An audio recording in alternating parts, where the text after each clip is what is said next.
हाय दोस्तों, आज की वीडियो में हम लेकर आए हैं एक मजेदार कहानी।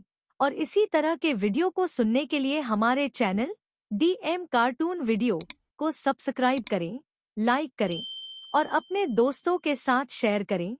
चलिए अब कहानी शुरू करते हैं।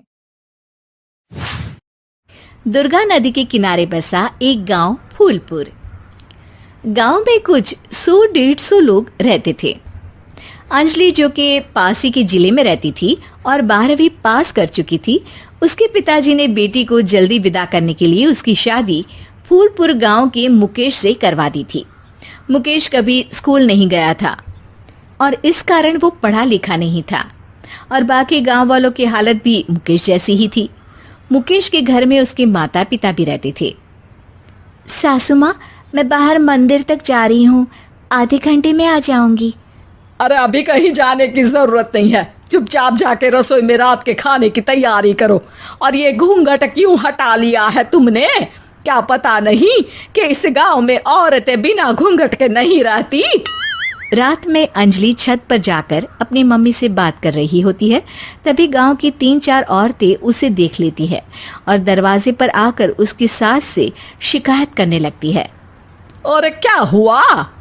अरे छत पे तो देखो, आपकी बहू मटक मटक के किसी से फोन पर बात कर रही है। दिन भर फोन पे लगी रहती है। अरे कल तो मंदिर के पास वो क्या कहते हैं, सेल्फी ले रही थी। शहर की बहू रखना अच्छा शान की बात है, पर देखना इसके लक्षण से ये तो तुम्हारे परिवार को बदनाम ना कर दे। ये पहली बार नहीं था जब सास से गांव के लोगों ने अंजलि की बुराई या शिकायत नहीं की हो। अब तो ये रोज की बात थी। अंजलि ये सब सुन लेती है। जब वो नीचे जाती है तो मुकेश भी वहां आ जाता है। सास कहती है, बेटा, लोग घर आकर शिकायत करने लगे हैं बहू के कामों की। देख लो, पति हो, संयम से रखो इसे। माँ जी, मैं तो अपनी माँ से बात कर रही थी क्योंकि यहाँ कोई बात करने लायक ही नहीं है और अब मैं माँ के पास ही रहूंगी। वहाँ क्या रहना, वहाँ बाहर के लोग तो ठीक है पर घर के लोग भी इज्जत ना दे सके। अरे नहीं नहीं अंजलि, ऐसा नहीं है, धीरे धीरे सब ठीक हो जाएगा, तुम फिक्र ना करो। अरे बस कुछ बोलना ही नहीं है, सर पे चढ़ा रखा है बहू को। सास मुकेश की नरम बात सुन के वहां से मुंह चढ़ाकर चली जाती है। मैं तो कहती हूँ हम दोनों शहर चले जाते हैं। मैं पढ़ी लिखी हूँ, मुझे वहाँ नौकरी भी मिल जाएगी और थोड़े दिनों में आप भी वहाँ कुछ काम ढूंढ लेना।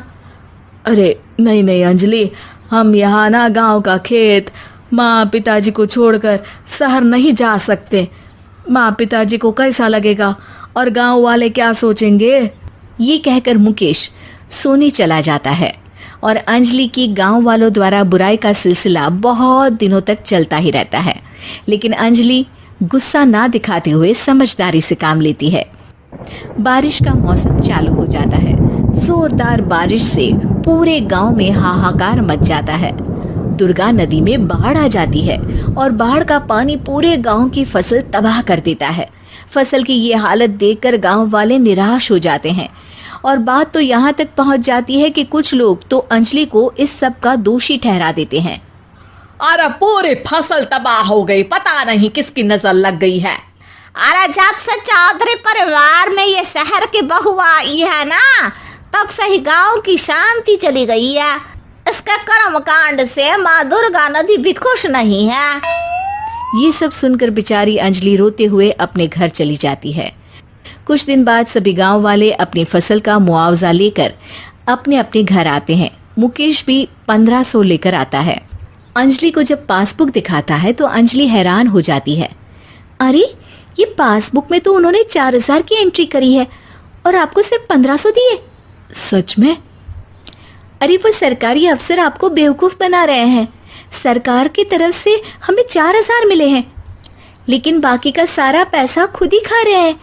आप लोग के अनपढ़ होने का फायदा उठा रहे हैं। ये सब सुनकर मुकेश परेशान हो जाता है लेकिन अंजलि उसे हिम्मत से काम लेने को कहती है और सुबह होते ही मुकेश को पंचायत कार्यालय ले जाती है और साथ में गांव के और लोगों को भी। आप सरकारी बाबू क्या गांव के लोगों को बेवकूफ समझते हैं? आपको क्या लगता है ये पढ़े लिखे नहीं है तो आप कुछ भी मनमानी करेंगे?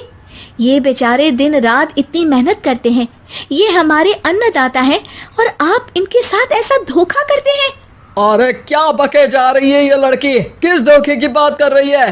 अपने कांड करके नदी माँ को नाराज करके हमारा